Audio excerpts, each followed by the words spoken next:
Hola! I'm Joanna. We're going on an adventure to the library today. Let's go! This is my friend, Backpack. Backpack, backpack, backpack, backpack. Mommy and Papi gave me Backpack as a present.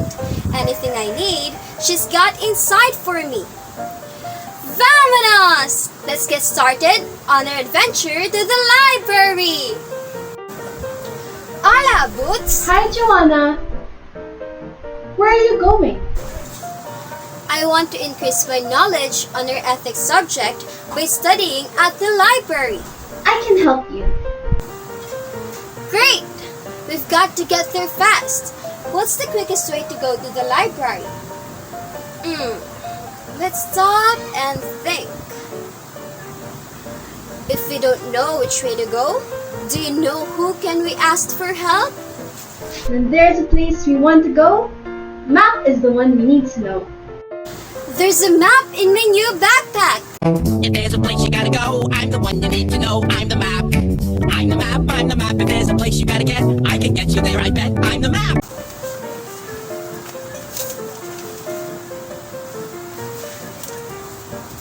If there's a place we've got to get, he can get us there, I bet.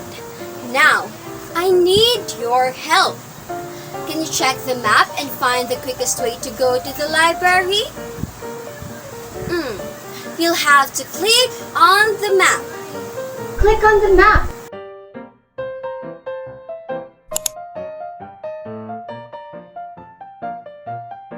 Gracias! Map said that first, we need to get to the train station and have a ride. Then, we walk past Mr. Bentham's house. Next, we see Mr. Mill's house. And that's how we finally get to the library. Okay, let's remember that. Train, Mr. B, Mr. M, then the library. Let's go, Company Joanna. Come on. Come on, vamonos. Everybody, let's go. Come on, let's get to it. I know that we can do it.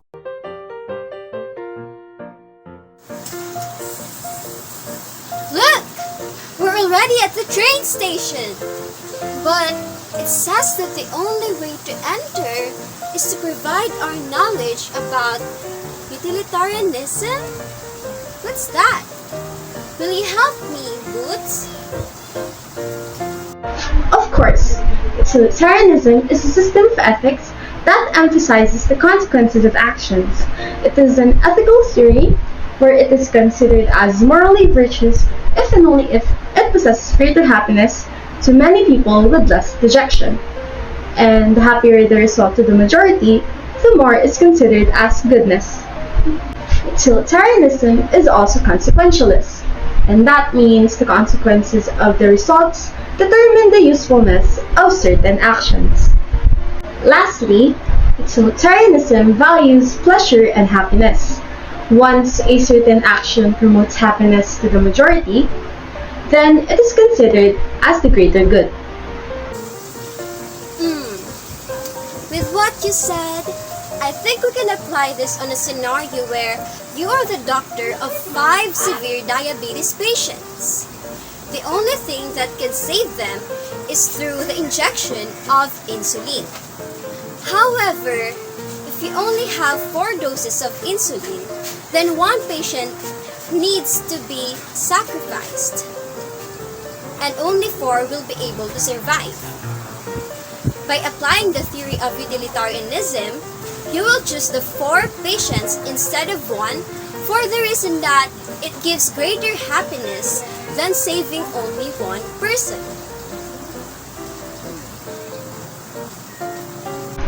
Yes, and I almost forgot to tell you, Joanna, there are 2 types of utilitarianism. First, the democratic utilitarianism or Bethamite, where we don't have the right to judge others' own pleasure. And for example, if a person loves dancing, like dancing crazy, then just let them be. And second, the elite utilitarianism or Miltian, This is where we think that some pleasures are better than the others, and some people will think that, for example, reading books will give much more satisfaction than those people who are watching television. Gracias! I guess we can now enter the train station. Come on, we need to catch a train. Riding a train feels so nice, Joanna. However, there seems to be a problem, just like the driver just announced. Come on, let's go see it. Oh no! A trolley problem! They said it is a problem where you need to choose between saving many lives to only saving one person. There is the Fiesta trio ahead who might get hit. But if we change direction, the train will hit Tico. What do you think, Boots? It is hard, Joanna. Through the utilitarian approach, it is considered to be right if he chooses to save many lives than the other one because it possesses greater good. And on the other hand, in a deontological perspective, killing someone is wrong, no matter how many of them are killed. At first, many people will choose the utilitarian approach as it gives lesser damage, but by knowing the deontological perspective, it is right to think that killing is not right or moral, thus making this whole problem unrealistic. What perspective should we suggest the driver to follow? Fortunately, Joanna, you only have two available options here. Of course, you have to choose the larger number of people to save. In utilitarianism, it's better to sacrifice one life to save more. Because either way, it's gonna be a dead body in the end. No, we should choose the theological perspective because healing is still morally wrong. Does not depend on the number nor in size. We're running out of time! But I think saving the Fiesta trio is better. Hurry!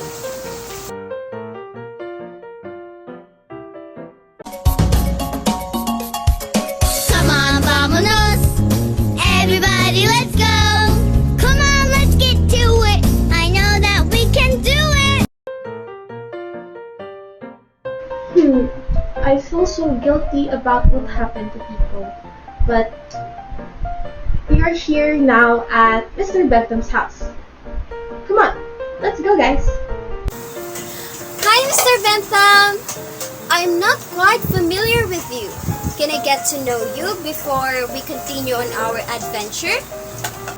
Oh, hi there. I'm Jeremy Bentham, a philosopher and reformer. I was interested in ways to reform the legal system and in developing a scientific set of principles that could be used to organize and guide political decisions.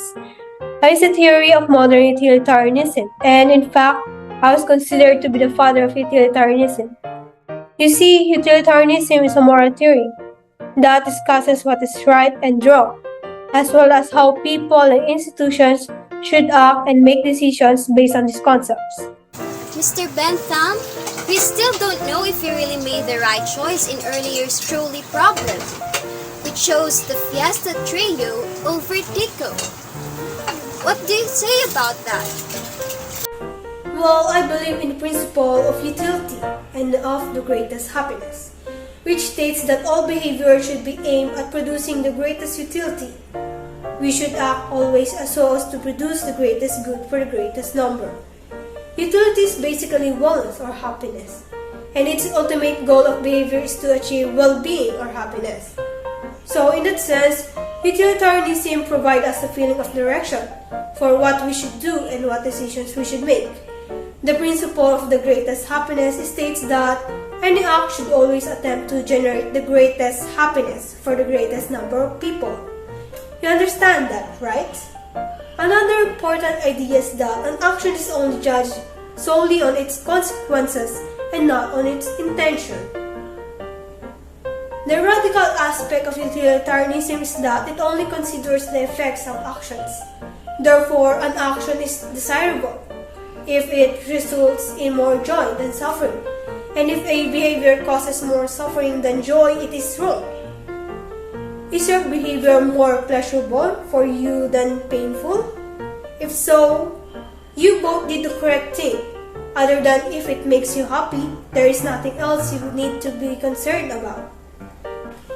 Whether an act was motivated by good or bad intentions doesn't matter. Therefore, utilitarianism only cares about the positive outcome and not the negative motivation that led to it. Even if someone does something wrong with the intention of doing something bad, but the result is good. As a result, an action is evaluated solely on the basis of its effects and not on its intention. After all, happiness is our final end. It's what we do everything else for. Gracias, Mr. Bentham. I think I feel a little bit better now. Do you agree with the principle of utility? Yes, I do agree with the principle of utility because it produces more happiness and pleasure, which is the basis of our action. Therefore, it should produce more happiness rather than unhappiness. Who doesn't want to be happy, right? Let me think. Well, for me, I disagree. Why? Because that greater happiness is not always equal to what is right. Besides, I am not agree because the principle of utility are neglecting the reasons behind the situation, and they are only considering the results of what happened. That's why for me, the principle of utility feels so one-sided and very unfair. That's why I disagree. I think I agree too. It was nice talking to you, Mr. Bentham, but I think we should go now. Gracias! Come on, vámonos. Everybody, let's go. Come on, let's get to it. I know that we can do it. So guys, now here we are at Mr. Mill's house.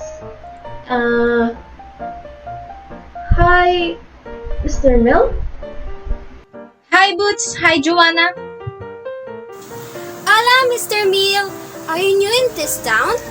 It is my first time seeing you. Oh, I'm not new here.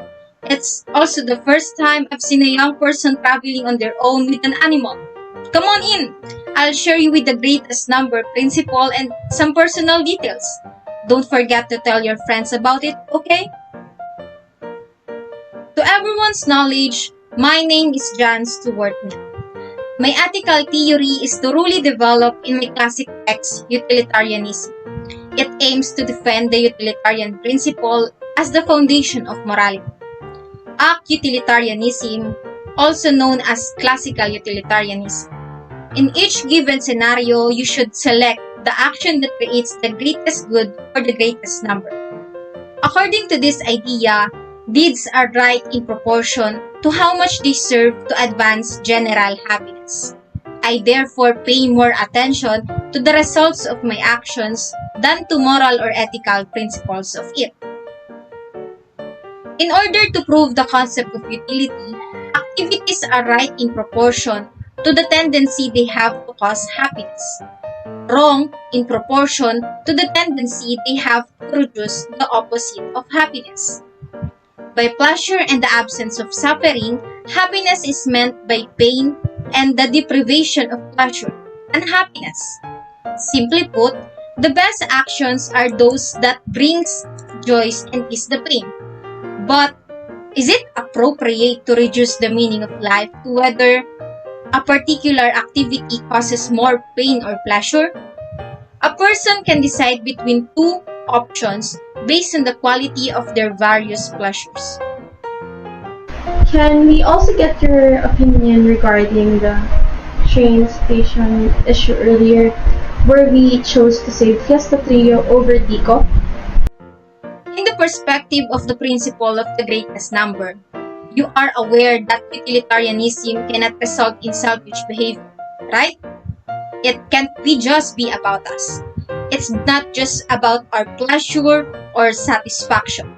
It does not qualify as a moral good if we are the only one who benefits from the acts. In this regard, utilitarianism does not discount sacrifices made to increase the pleasure of others. Utilitarianism is interested with the best consequence for the highest number of people. It is not interested with the intention of the agent. Moral value cannot discernible in the intention or motivation of the person doing the act. It is based solely and exclusively on the difference it makes on the world's total amount of pleasure and pain. Therefore, in the train station from before, always select the greatest number of people, even if one person would endanger his life, because utilitarianism is interested with everyone's happiness. In fact, the greatest happiness of the greatest number. So, before you go, Dora and Boots, be aware that the phrase greatest happiness refers to the maximization of the human happiness and commands individuals to act accordingly.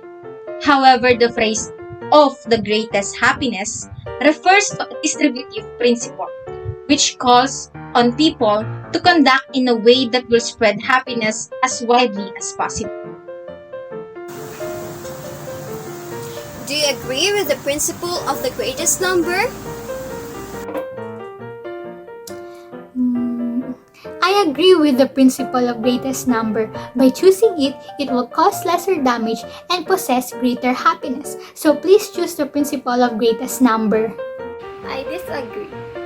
Because what if those group of people were bad and the individual person is good? Also, those group of people may be able to help each other unlike the other person who is left alone.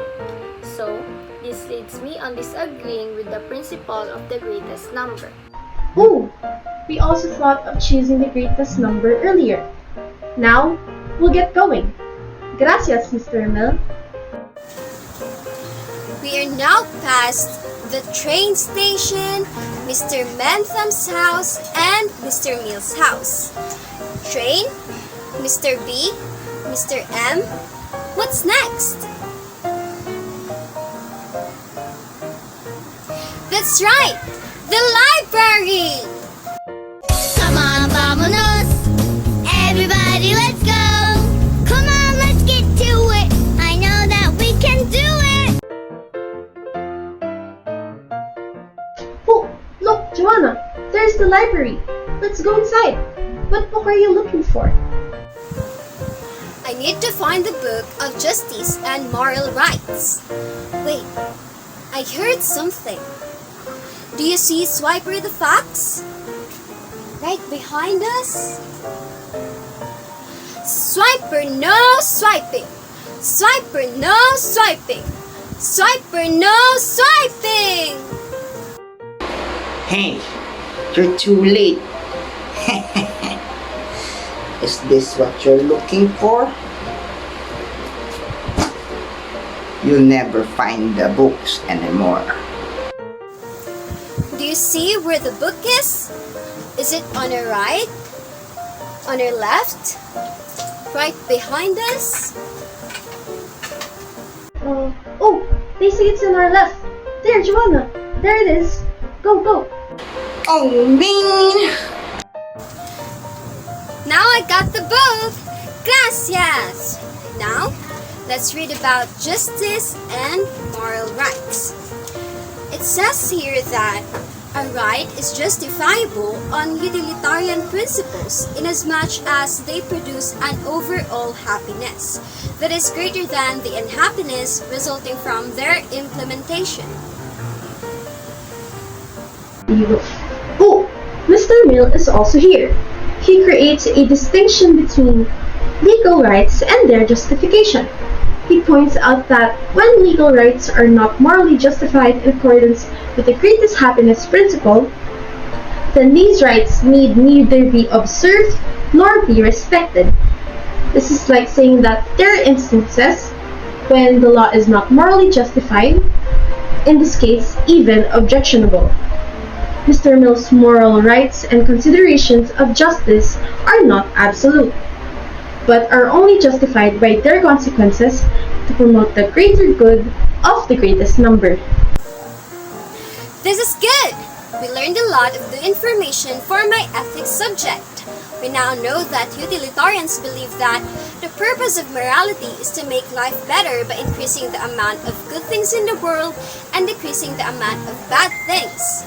In conclusion, for us to be able to apply utilitarianism, we should keep in mind that if an action attracts usefulness with none or less bad consequences to the majority, it is considered as greater good. Hence, this theory promotes the greatest amount of good for the greatest number of people.